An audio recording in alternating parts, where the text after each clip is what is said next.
E a senhora pode me contar um pouco sobre como é isso da Casa Branca ser esse terreiro matriz? Como é que é isso? É ser uma mãe e parir. É uma árvore, dá galhos e dá frutos.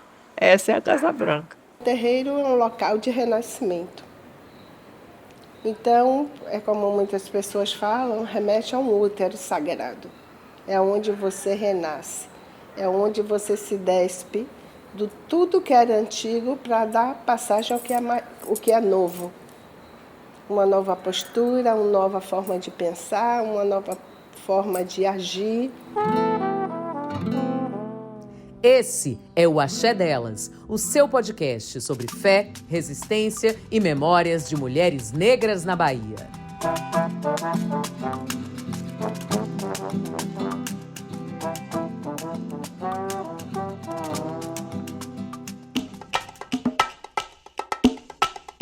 Eu sou Márcia Magalhães e esse é o primeiro episódio de O Axé Delas.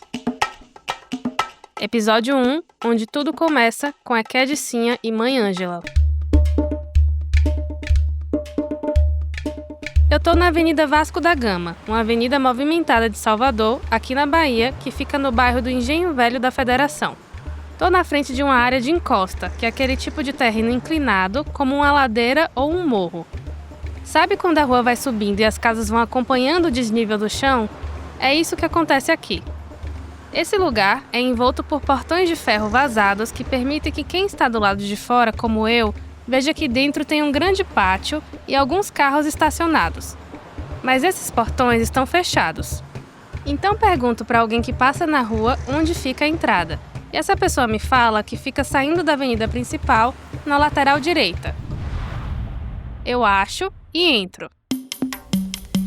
Ao entrar, logo vejo do lado esquerdo uma casa branca e do lado dela uma escada que leva para casas que estão lá em cima. Eu vim aqui falar com uma pessoa que mora em uma dessas casas. Então vou subir na escada, que é rodeada por árvores e vendo várias casas no seu entorno. Até que chego no topo, ando um pouquinho mais e do lado direito uma senhora me espera. Ela é uma mulher negra que está usando um vestido branco, óculos marrom escuro, anéis de prata e um colar. Na cabeça usa um turbante azul com detalhes amarelos. A casa está de portas abertas, mas ela vem me receber e logo depois se senta para comer e acabar o almoço que eu interrompi. Antes de a gente começar a conversar, ela me faz um pedido. Depois você me pergunta o que eu ia lhe perguntar. Eu guardo o pedido. Fica aí que vamos descobrir juntos do que ela está falando no final da nossa conversa. Ela acaba de almoçar e então se apresenta. Meu nome é Gersonice Equedicinha Azevedo Brandão. Eu acrescentei o Equed óbvio depois da minha confirmação, até por eu ser mais conhecida como Equed do que pelo meu próprio nome. Uma época eu fui trabalhar no governo do estado e as pessoas só me conheciam como Equedicinha. E aí as correspondências, até passagem de avião, mandaram para mim como Equedicinha. Então eu resolvi acrescentar. Eu nasci e cresci aqui nesse terreiro de Candomblé. Sinha é Equed no terreiro da Casa Branca, também chamado de Ile Axé Iá na Sooká, e é aqui onde estou. Ficou curioso para ver as fotos dela e do terreiro? Você acha tudo no site e nas redes sociais do podcast, que estão bem aqui na descrição do episódio. Mas, voltando aqui, você sabe o que é um Equed? Para te explicar, eu tenho que dizer primeiro o que são os orixás. É o seguinte, orixás são divindades cultuadas em religiões de matriz africana, como o candomblé e a umbanda. Eles representam forças da natureza, como o mar, o vento e o fogo. Como a nossa conversa por aqui é longa, eu vou deixar para falar um pouco mais sobre os orixás no episódio 3. Então não perca, hein? Mas agora que você sabe o que são os orixás, fica mais fácil de entender o que é um Equed. Equed é uma mulher escolhida pelo orixá para um cargo de responsabilidade que não envolve incorporação. Cada orixá tem sua Equed, e o papel principal dessa função é zelar pelos próprios orixás e auxiliares, cuidar da casa, preparar rituais e manter a ordem durante as cerimônias.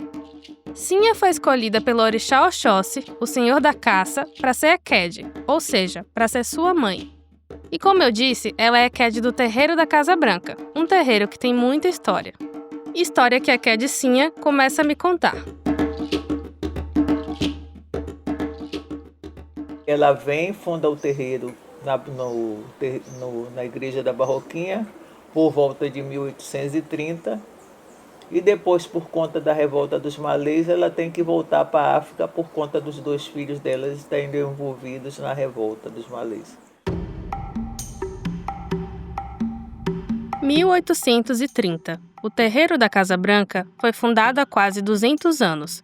Você tem noção de que estamos, então, no centro de culto religioso negro mais antigo de que se tem notícia no Brasil?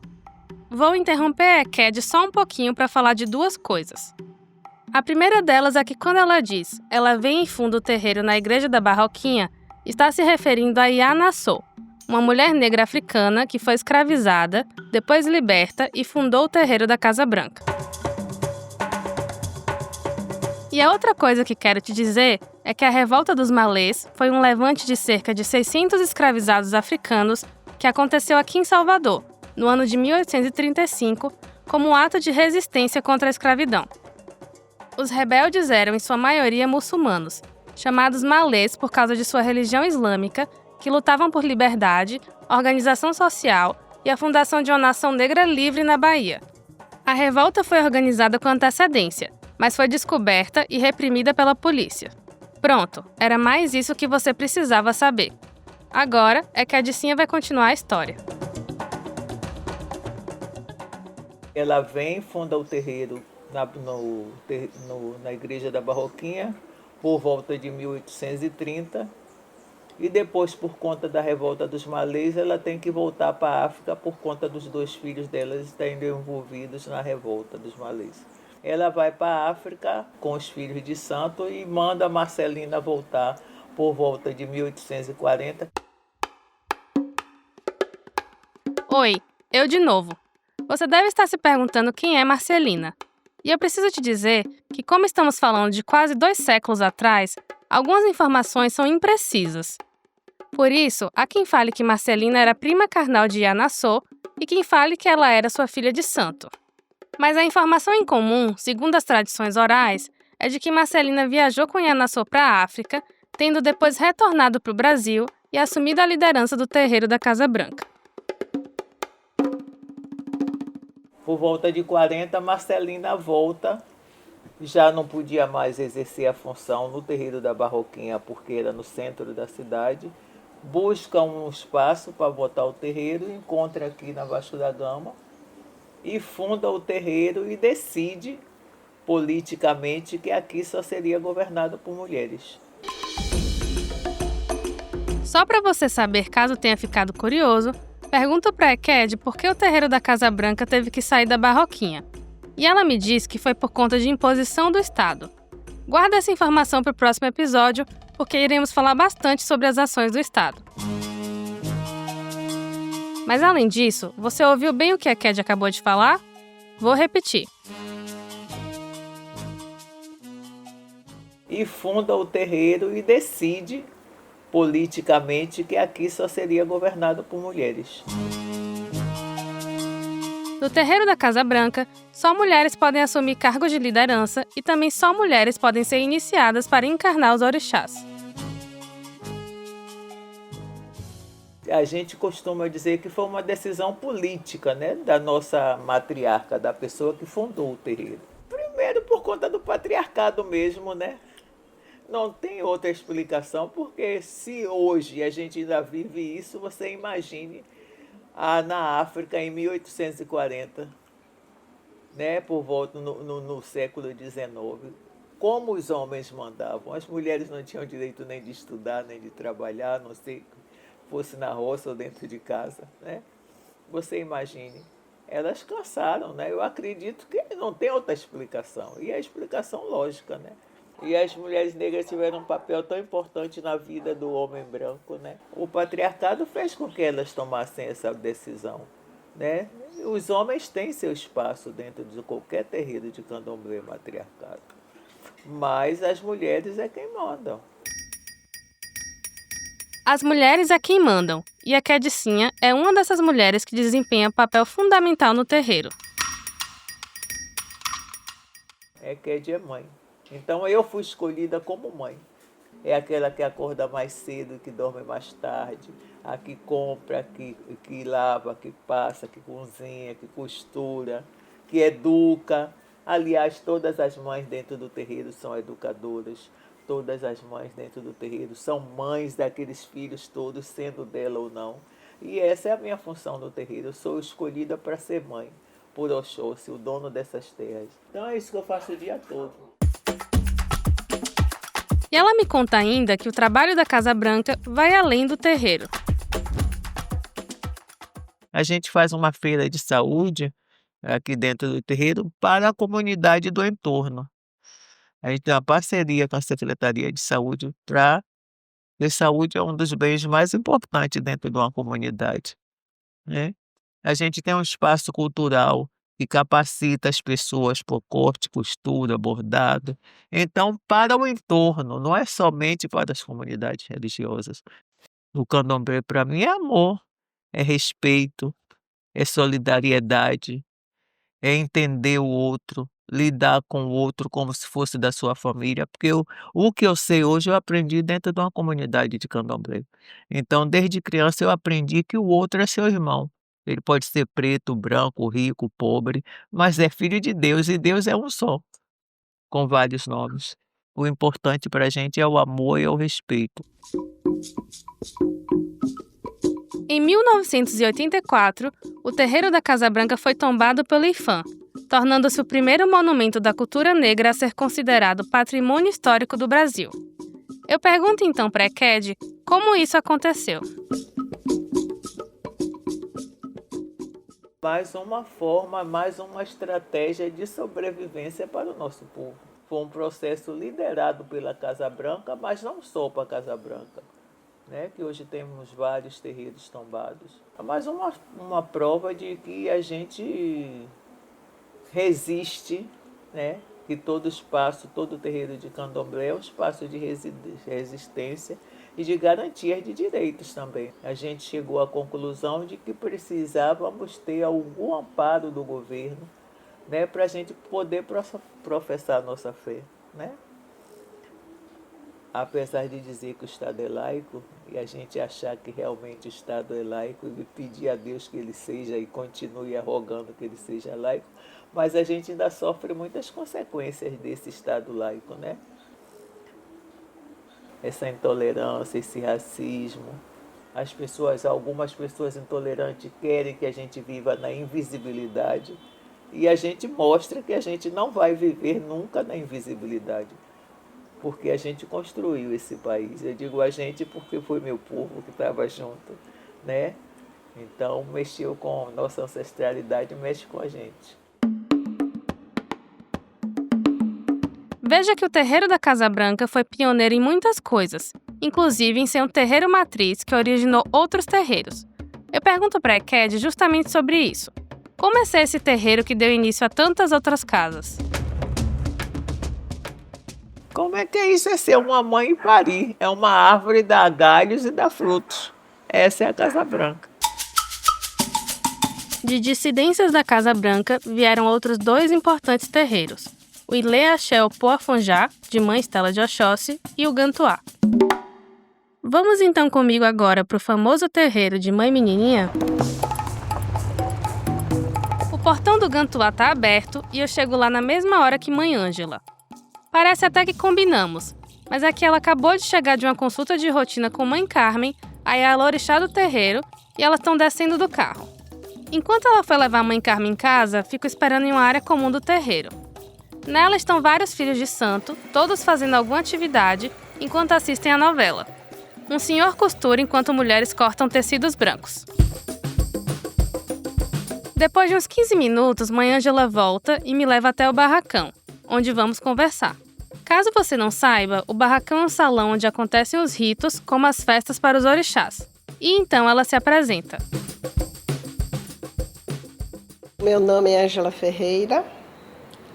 Eu sou filha de Mãe Carmen de Oxoguian, a liderança atual do terreiro Leialmi Axé Iamacê, o terreiro do Gantuá. Mãe Ângela é a Iaquequerê do terreiro do Gantuá. E ela mesma explica o que isso significa. Dizem que é a segunda pessoa, mas é um assessor da Ialorixá, podendo algumas vezes estar executando tarefas na vacância dela, ou quando ela não estiver na casa. A minha existência, a minha vida faz parte do terreiro do Gantuá. Mesmo antes de eu existir, eu já fazia parte.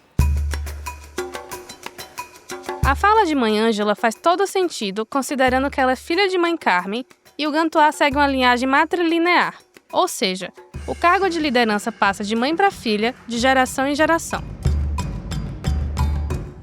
Mãe Júlia é nossa ancestral, depois Mãe Puquéria, depois Mãe Menininha, depois Mãe Cleusa, são todas minhas parentas, como as pessoas falam. Né? Mãe Menininha, minha avó, Mãe Cleusa, minha tia, Mãe Puquéria, minha bisavó, tataravó, e por aí.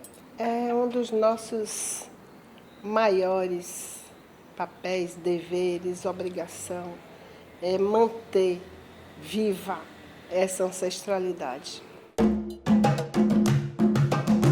Mãe Menininha foi uma das principais mães de santo do Brasil. Líder do Gantuá por mais de 60 anos, ela se tornou um símbolo de respeito e sabedoria. Aqui na Bahia, e eu diria inclusive que no Brasil, até quem não sabe quase nada do candomblé já ouviu falar dela. Mãe Menininha é popularmente conhecida como a mãe da doçura, realmente mas também sabia botar ordem, senão o sistema ia ficar desequilibrado. E dizer que Mãe Menininha foi um ser de luz que continua irradiando, iluminando como ancestral, intuindo, né? Eu acho que é uma coisa que todo mundo já sabe. E diante dessa escolha por uma linhagem matrilinear no terreiro, eu pergunto para a Mãe Ângela qual o papel da mulher no Gantuá. Eu acho que em todos os terreiros o papel da mulher é fundamental. No nosso terreiro, principalmente, como eu te disse, é uma linhagem matriarcal. Eu acho que só essa palavra já traduz o papel da mulher aqui dentro. Quando eu digo todo terreiro, porque o terreiro é um local de renascimento. Então, é como muitas pessoas falam, remete a um útero sagrado. É onde você renasce, é onde você se despe do tudo que era antigo para dar passagem ao que é novo. Uma nova postura, uma nova forma de pensar, uma nova forma de agir. Você adquire uma nova família, a família de Axé. Aqui você tem pai, você tem mãe, como minha mãe costuma falar, tem irmãos. Então, é um renascimento. Mas Mãe Ângela conta que, apesar de o candomblé ser essa grande família, a dimensão de cuidado e coletividade do terreiro ainda é pouco conhecida por quem está de fora. E há muitas interpretações distorcidas sobre as práticas da religião. Eu adoro quando a gente recebe grupos de pessoas que realmente não conhecem nada sobre candomblé, porque eu gosto de desconstruir certos conceitos que são equivocados e mostrar para essas pessoas outra forma, outro olhar para um terreiro. A valorização que se tem da própria natureza em si, a valorização das águas, a valorização do ar, a valorização das folhas, das matas, dos vegetais, da terra, do chão onde a gente pisa e encontra sustentação, do fogo que ajuda a transformar, ajuda a cozinhar nosso alimento. Então, eu gosto de fazer as pessoas perceberem que um caminho de orixá é esse. Não tem nada a ver com essa parte folclorizada e até mesmo demonizada que criam por aí afora, que eu acredito que uma pessoa que difunde esse aspecto é uma pessoa que ignora, né? É uma pessoa que não conhece, é um ignorante do assunto. Ela comenta que um dos temas que mais geram questionamentos é o sacrifício de animais. Então eu pergunto o que ela costuma responder quando alguém fala dessa prática. Eu pergunto se eles costumam ir a uma churrascaria ou qualquer outro restaurante. Mesmo os veganos, né? Porque querendo ou não, quando você arranca um alface ou um tomate, você está sacrificando uma forma de vida. Não é? A diferença que tem é o seguinte, aqui, quando a gente vai fazer um oferecimento, a gente reza, pede licença às várias energias que estão envolvidas e ainda justifica porque estamos fazendo isso. E, no final de tudo, ainda restituímos. Restituímos à natureza o que foi tirado dela.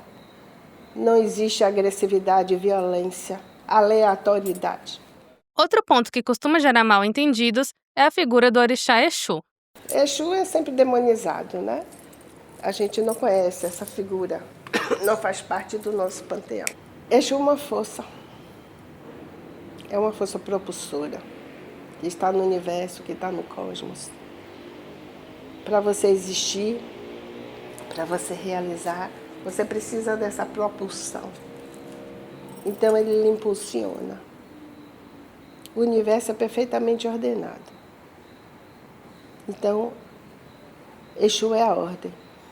Muitas vezes ele é até comparado essa força com a força da criação do universo, do momento que o universo surge. Então, existiu o caos e do caos fez-se a ordem. Então, isso é Exu. É a força que você quer, é a propulsão que lhe faz levantar. Acontece que essas distorções não ficam só no discurso. O preconceito que alimenta essas ideias acaba virando apagamento, violência e até perda de vidas. Quantas culturas, principalmente norte da Europa, Oriente Médio, estão sendo perdidas por conta disso, por não haver respeito de um caminho religioso pelo outro. Quantas coisas estão sendo perdidas, quantas histórias estão sendo apagadas, quantas pessoas estão morrendo por conta disso, morrendo aleatoriamente, sem necessidade, porque o outro não gosta da forma de ver do outro. Se você pegar uma folha e pedir, vamos dizer, você tem 10 pessoas, e pedir a 10 pessoas para descrever aquela folha, aquela mesma folha, cada um vai descrever de uma forma diferente, porém, é a mesma folha que todos estavam visualizando. Aí eu vou brigar com aquele que teve uma interpretação diferente da minha, então ele não presta, só a minha que presta. E antes de falar, antes de se posicionar, deveria conhecer primeiro, para depois emitir qualquer opinião. E não dar opiniões aleatórias e principalmente opiniões baseadas em desconhecimento. Venham conhecer um pouco, vejam qual é o propósito e depois diga se vale a pena ou se não vale a pena. Com esse convite, a gente se despede de Mãe Ângela e quase se despede de Acadicinha. Quase porque, você lembra que no começo desse episódio ela me fez um pedido? Depois você me pergunta o que eu ia lhe perguntar. E o que ela perguntou foi: Agora, eu que queria lhe perguntar, por que você quis estudar as mulheres de Candomblé e da Casa Branca? Vou contar pra você o que eu disse a ela. Bem, eu nasci em Bom Jesus da Lapa, uma cidade que fica no oeste da Bahia e é conhecida pela grande romaria católica que acontece todos os anos. Quando eu tinha 1 ano, me mudei para a cidade de Barreiras, também no oeste do estado, mas o calendário religioso católico continuou organizando a vida da minha família. Então, por muito tempo, fé para mim tinha um formato: o da Igreja Católica. Aos 14 anos, ao me mudar para Salvador, comecei a entender que não era bem assim, ou que não era só assim. Primeiro, pelos sons da cidade, fortes, bonitos, convidativos, e depois, pelos rituais que eu via nas festas de largo, coisas que eu não via no oeste da Bahia. Me diziam que aquilo era macumba, sem maiores explicações. Ninguém sabia me falar sobre a religião. E mais que isso, esses saberes também não chegaram na escola e nem na universidade, o que já dizia muita coisa. Nesse processo de conhecimento, percebi que, assim como eu, muitas pessoas de Salvador, a cidade mais negra fora da África, pouco conhecem as próprias histórias. E se pouco conhecem as próprias histórias, também não conhecem suas protagonistas, as mulheres negras. As religiões de matriz africana são resgates ancestrais, ancorados na proteção ao meio ambiente, na construção de comunidades e no protagonismo de mulheres negras, que, como me disse uma entrevistada, dão conta do que o Estado não dá. Entender como certos privilégios neste país se sustentam pela opressão de outras pessoas e seus modos de vida, não raras vezes, inclusive, com o apoio do Estado, mas raras vezes contra a cor não negra e contra a cultura não africana, é compreender que resistir não é uma tarefa solitária da população negra, mas sim um dever de toda a sociedade, principalmente daqueles que, mesmo depois de 400 anos de escravidão, não estão dispostos a abrir mão de qualquer de seus privilégios para a diminuição dessa disparidade.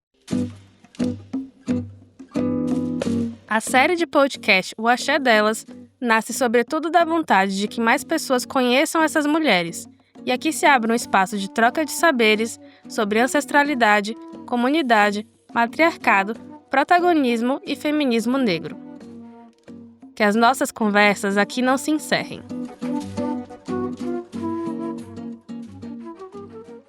Tô feliz. Foi bom? Foi. Não doeu muito, não.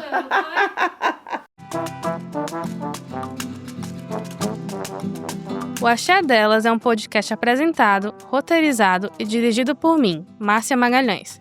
Agradecimento, Rita Batista. A edição de áudio é de Marcelo Bonora.